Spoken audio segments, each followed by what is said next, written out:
All right, friends and neighbors, welcome back to another networking video. We are doing Chapter 15, Cloud Architectures. This is in the CCNA Volume 2. So in this video, after our key topics, right, we'll hit the parts of the exam section that are the role and function of network components, but this time we're talking about servers. We're also describing the characteristics of a network topology again. Hey, big surprise there, but we're talking about cloud stuff. So we'll talk a little bit about on-premises or on-prem stuff and cloud stuff. And then virtualization fundamentals. I got a couple of images for you. I got to admit, if you're trying to understand virtualization in this video or in a CCNA thing, probably not the place to do it. Maybe we got to talk about it in other videos, but we'll hit some highlights for it. And then we'll polish off the "do I know this already" questions. So our key topics: organization of applications on a VM, on an OS, with a hypervisor allocating and managing host hardware. So if you're not familiar, a host runs a hypervisor so that it can control and manage virtual machines. Inside a hypervisor, you also have something called a virtual switch. And so the virtual switch provides the connectivity for virtual machines. We'll talk about cloud computing, right? We'll talk about the NIST requirements for cloud architectures and cloud resources. And then we'll talk about cloud as a service. And so specifically, it'll be infrastructure as a service, software as a service, and platform as a service. And then we'll talk about, all right, if you're going to be in the cloud, how do you get there? And so we could just use public WAN stuff, or we could set up something specific to us, right? We talked about private WANs or VPNs. So that'll be sort of the discussion there. Okay, so if we're going to talk about virtualization, and if I assume you don't know anything about virtualization, then we could take a very traditional view of running an application or running a server. So if I was going to run a web server, for example, the very traditional view would be that I would go get a box, right? A computer of some kind. And because I'm going to run a web server on it, I want some reasonable processing power, some reasonable memory, good network connection, good storage, and all of that. And then I would buy all that stuff and I would set it somewhere, allocate space and cooling and power and connectivity, and then I would run and control that machine. If it's just a computer, well, then, like this laptop here, this is just a laptop and I'm not doing anything special with it. But if I said I'm going to run a server on this laptop, so I want it to be a powerful laptop, then I might say I'm running a server on a server class machine, right? Extra RAM, extra storage, all of that. But I can also virtualize my server, which means that I can run the server in a virtual machine. So that is an instance of an operating system that runs just in memory and doesn't actually have its own hardware. So another way to think about this is that we virtualize the hardware. Now I know if you've never heard of virtualization before, that's a tough thing to wrap your brain around. But one way to think about it is that you have an operating system that doesn't know that it doesn't own the box. So we tell the operating system, hey, here's a network interface card, here's RAM, here's a hard drive, and you're emulating or you're providing virtual versions of the real thing. So from the perspective of the CCNA, we don't care really where the server is, it's just the thing that runs all the applications. Now, if you're talking about fancy servers today, well, they very commonly run in a virtual machine, and the virtual machine is in a server class chassis that's rack mounted. So the one above me here, all of this is actually several server blades, and there are 2 servers per blade. So this is an 8 server box right here. It's part of the Cisco UCS servers B series. And they're pretty cool boxes, but you can see here it's got the ears on it, right? This gets mounted right into a rack. So the servers that go in data centers or that are, in a in a closet somewhere. They're actually rack-mounted servers. They're not like the tower PCs or laptops that we know. Now, the other thing about it is that there's no KVM, so there's no keyboard, video, or mouse directly hooked up to this. It's either remote or it's shared amongst many, many servers. But it's still the same things that we know. It's still RAM, it's still storage, it's still processing, it's still network connectivity, but with a different form factor. And the chassis itself might provide a whole bunch of this hardware, but it's shared amongst the servers. Now, if we're going to run virtual machines, then we need that hypervisor. And the hypervisor is the operating system that runs to manage all of the resources for the virtual machines. So some more virtualization basics. So if you think about your machine, right? So this laptop right here is running Windows 11. So I have the hardware of the box itself, and then the operating system is Windows 11. But if I wanted to experiment with another operating system, how might I do that? Well, I could uninstall Windows and install another operating system on that. That's a real pain in the tuchus. Or I could run a hypervisor on my machine and run virtual machines. So above me here, we've got 3 CentOS, we're a little dated here, CentOS 7 virtual machines. So the hypervisor, in this case, Oracle VirtualBox, is managing the resources for these virtual machines. Now, each one of the virtual machines has virtualized hardware. And the fun thing about this is that the operating systems here don't know that they're virtual machines. They think that they have this physical set of hardware, but they don't. The hypervisor is just managing it all for them, and they're all sharing it. The hypervisor also does the separation to keep the VMs from bothering each other. Now, in a cloud scenario or in a provider scenario, what you want is a really, really powerful machine.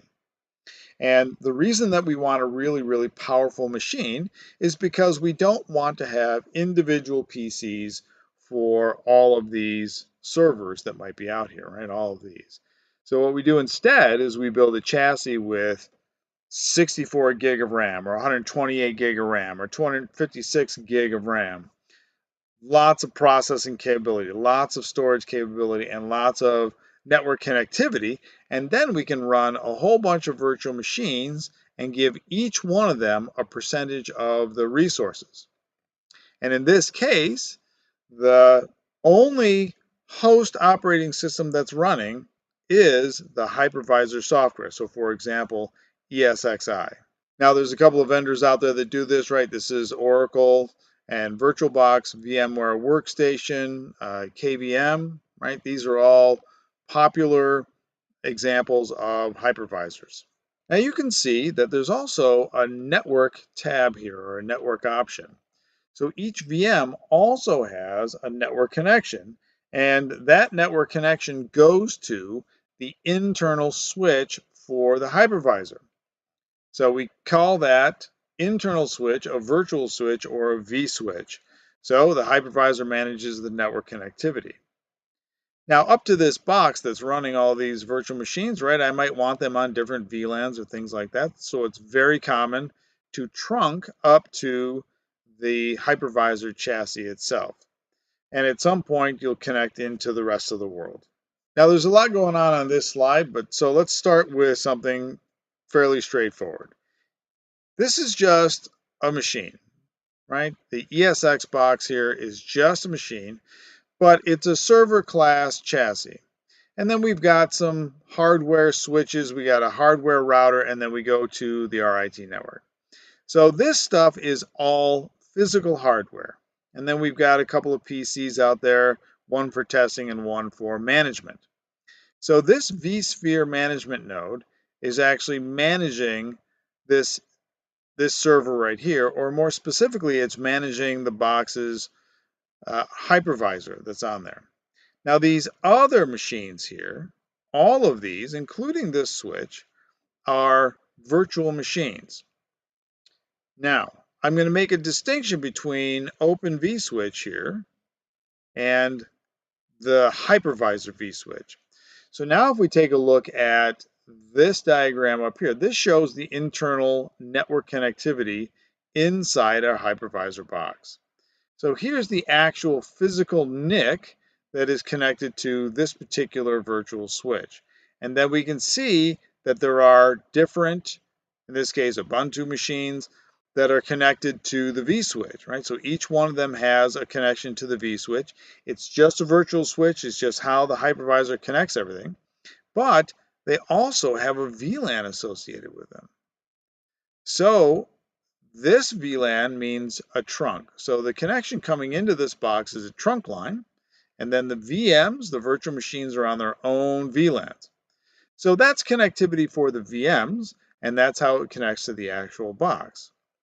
Now, internally, I might decide that I want more management capability of my internal traffic.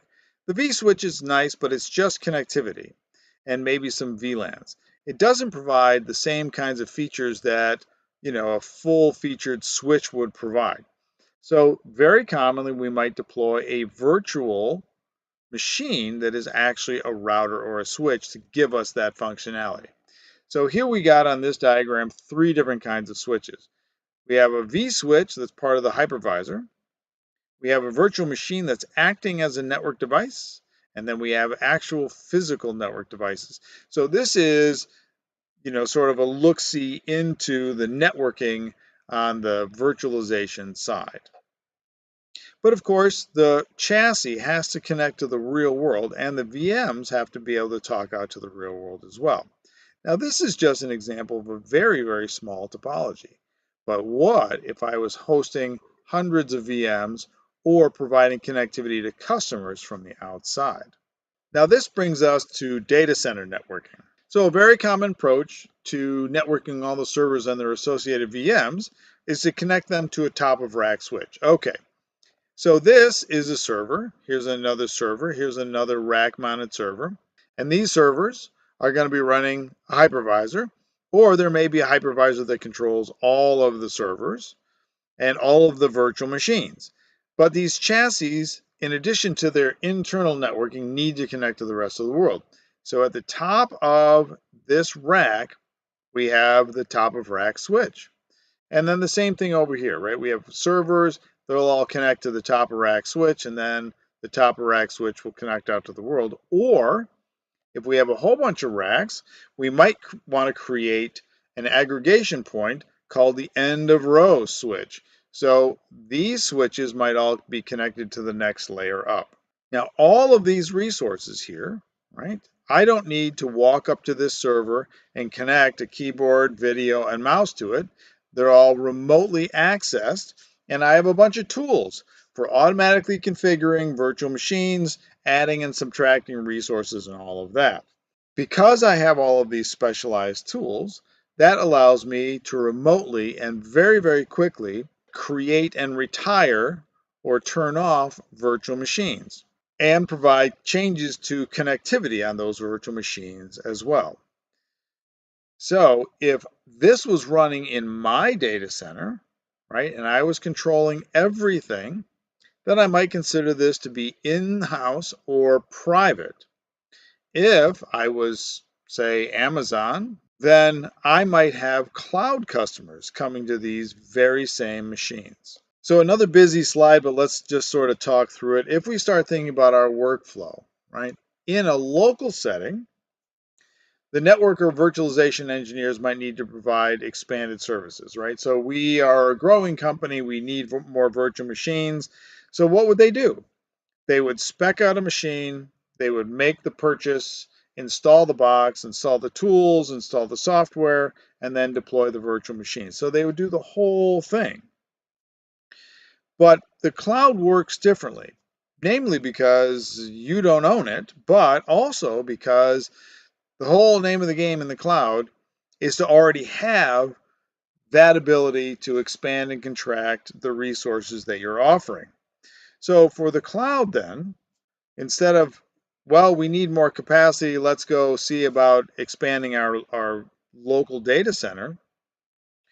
When we have customers going to the cloud, You just put in a request via a web portal of some kind, and then tools automatically provide additional resources, whatever those are. It might be VMs, it might be more connectivity, it might be increased storage, but it's sort of all automatic.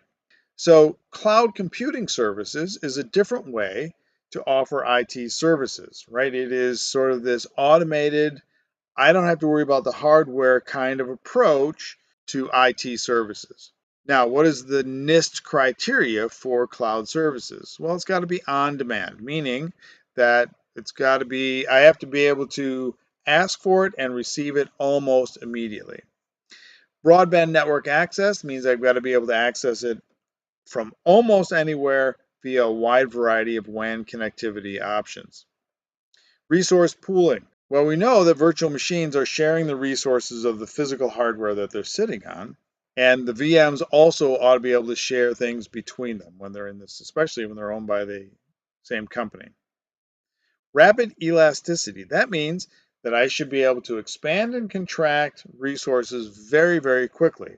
One, if I'm growing, and the other, in case I don't want to pay for resources that I'm no longer using. And I ought to be able to measure performance of my virtual machines or my applications that are running in the cloud.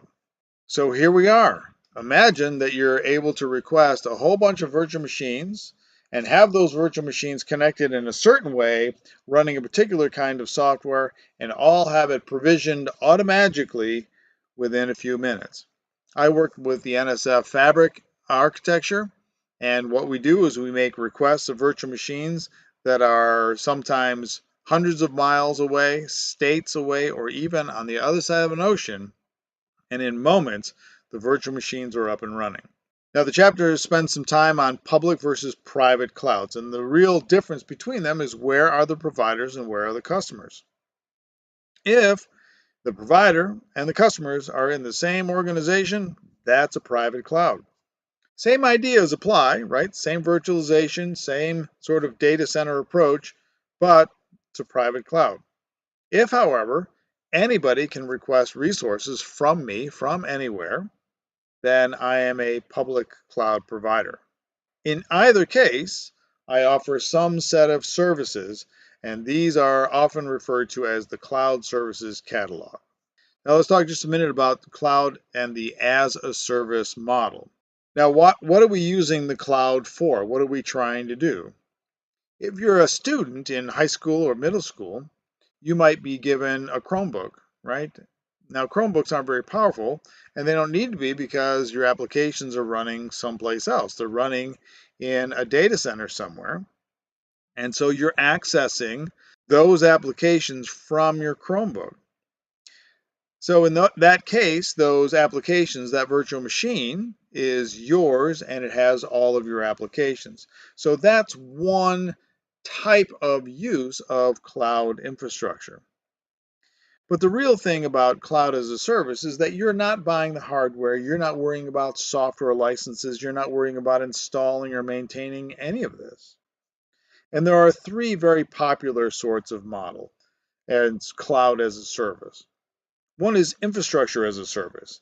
So instead of buying that computer, you receive use of a VM that has your required resources. So you might say, well, I need a virtual machine with 32 gig of RAM and so much storage, and I want it to be able to process, I don't know, machine learning data sets.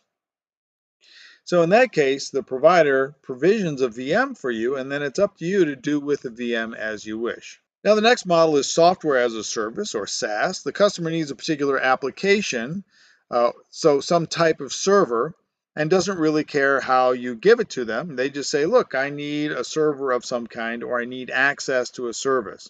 So it might be file storage, it might be, and the example later on in the chapter is that you want access to an email server. You don't want to run the email server, you don't want to install the email server, you don't want to worry about licenses, and you don't really care about the VM that it's running in. It's just got to work well. So just give me an email server. And in this case, the hardware is completely hidden from you unless things become an issue. And then you say, well, what's this thing provisioned for? We need to maybe step things up a little bit. Now, platform as a service, or PaaS, is very commonly used for development. So this particular model is used when we're building applications. And the big difference between this and, say, infrastructure as a service or software as a service is that you have specialized tools for your development environment, like an IDE, an integrated development environment of some kind. So you're building your applications, you're testing things out in preparation maybe for a deployment.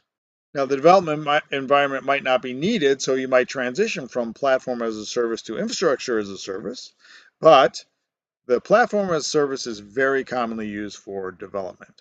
Okay, so now you've decided that you're going to run in the cloud. Well, how do you get to the cloud? Wherever the cloud is, how do you get there? So your choice of whether or not you're going to be public or private has a big impact on your WAN connectivity. So let's think about this for a sec. If it's a private cloud, so even though you're doing this virtualization stuff, but it's all inside your organization, and better yet, let's say it's on your campus. Well, all of your applications are kind of local. They're in a data center and they're in a virtual machine, but they're kind of local. So that suggests a certain kind of performance. Even if you have a branch office that is connected via a wide area network, a private wide area network connection, it's still between you and them or them and your data center. Instead, you might go with a public cloud. So now you're going to move all of your data services or your applications or your servers, your web servers, et cetera, to, say, Amazon or to Azure or some cloud service provider. Well, all of a sudden, all of this traffic now has to leave your network to get to the services. And so that means that your WAN connectivity becomes a really, really important question here.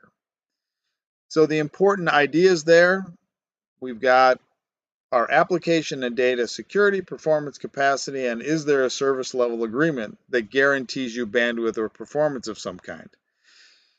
So the minute you're in a public cloud, you have all kinds of considerations you need to worry about. In addition, now it's running on infrastructure that you don't own. So how are you handling authentication to and from those services? How do clients get to it? And then what is the bandwidth that's actually required for these applications to perform real well?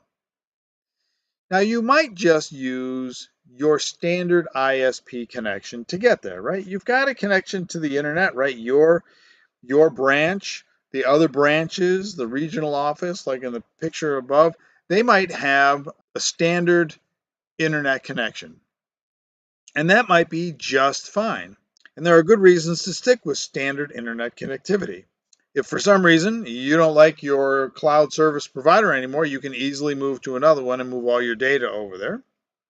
So the agility and migration strategy becomes very simple if you have sort of straight up internet connectivity from your site to your internet service provider and therefore to your cloud service provider.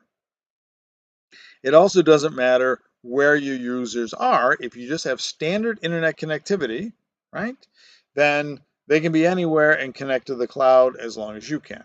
Okay, so that is the sort of issues that you have to think about when you're going to go to the cloud, and then what kind of connection do I need? But what if it's not enough, or what if you want something else? What if I want cloud access without my standard internet connection?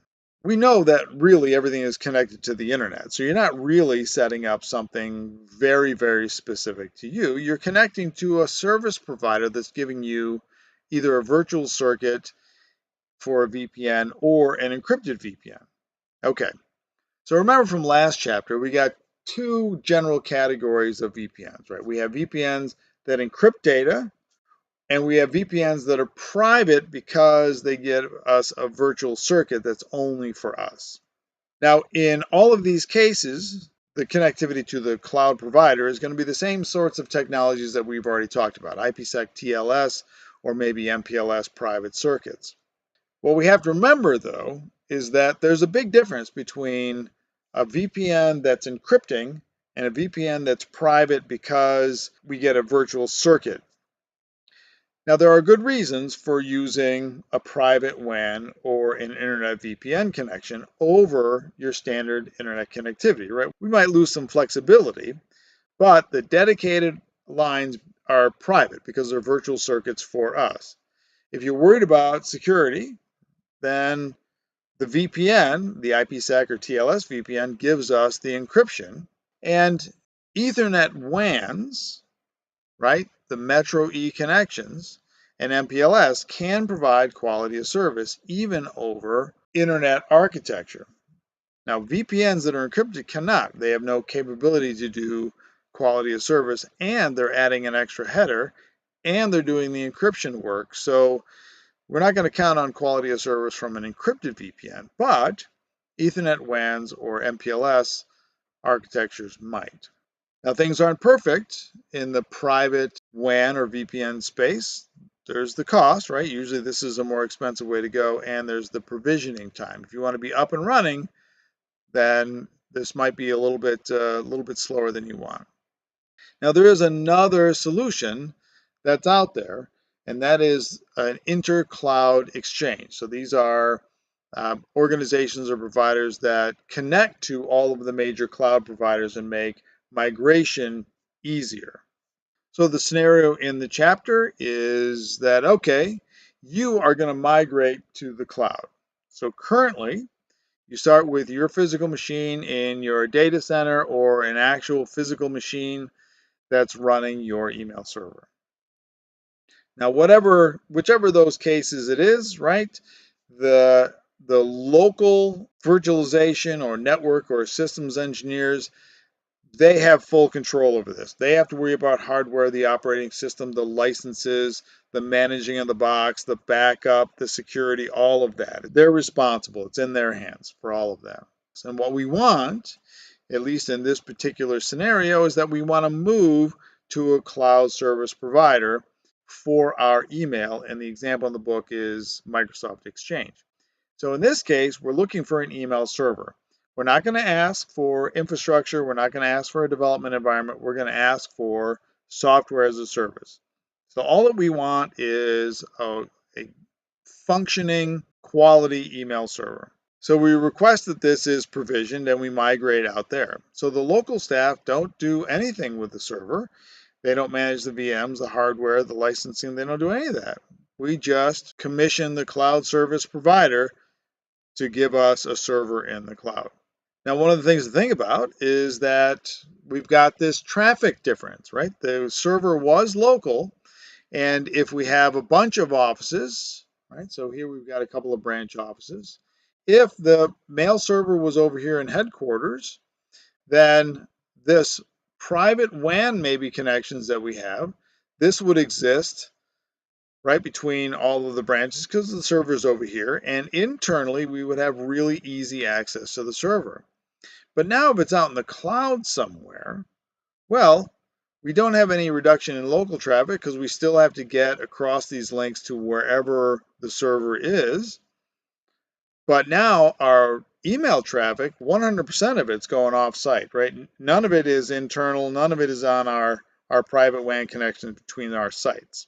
Now, one fun question is that when something is in the cloud, say we got two users sitting here in headquarters, and they're going to send each other email, and then they're going to pick it up. Well, how do they do that? Well, of course, the email will have gone out to the cloud somewhere, and somebody would have to pick it up by going out to the cloud. So two folks in the same room sending email back and forth have quite a journey to travel as far as their packets go. All right, time for the Do You Know This Already questions. 3 virtual machines run on 1 physical server. Which of the following server resources are commonly virtualized?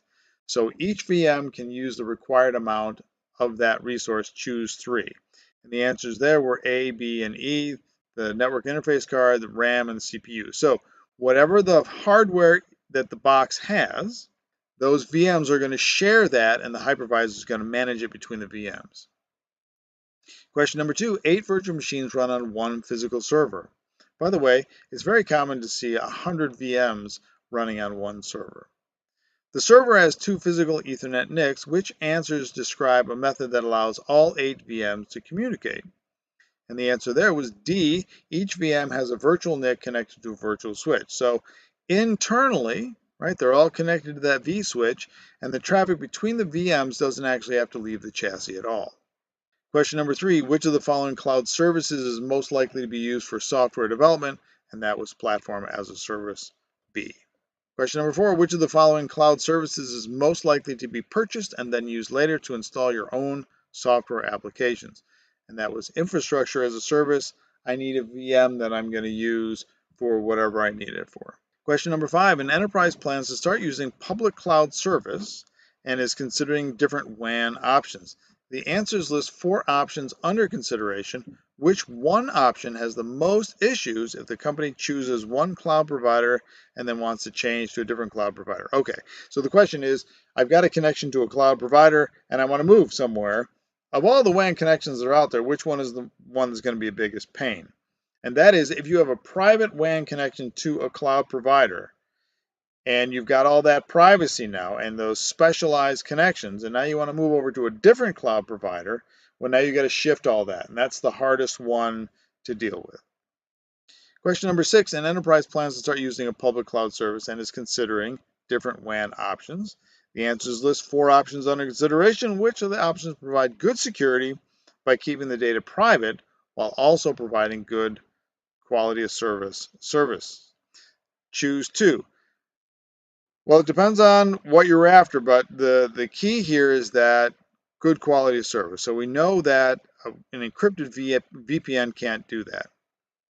So things that work well for quality of service was the private WAN. That was one of them. MPLS would be another one.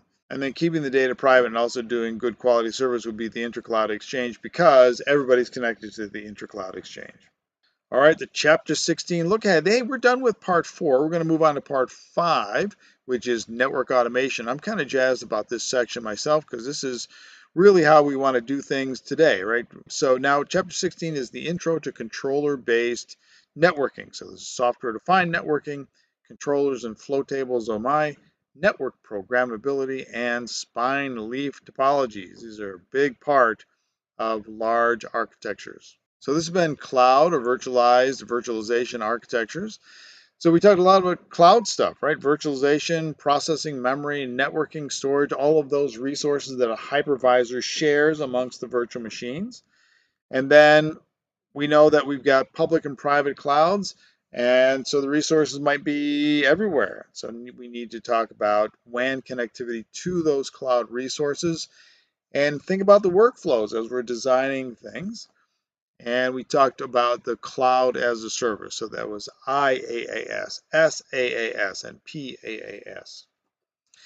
Well, there we go. Like and subscribe for network automation. May those packets always reach their destinations, no matter if they're going to the public or private clouds.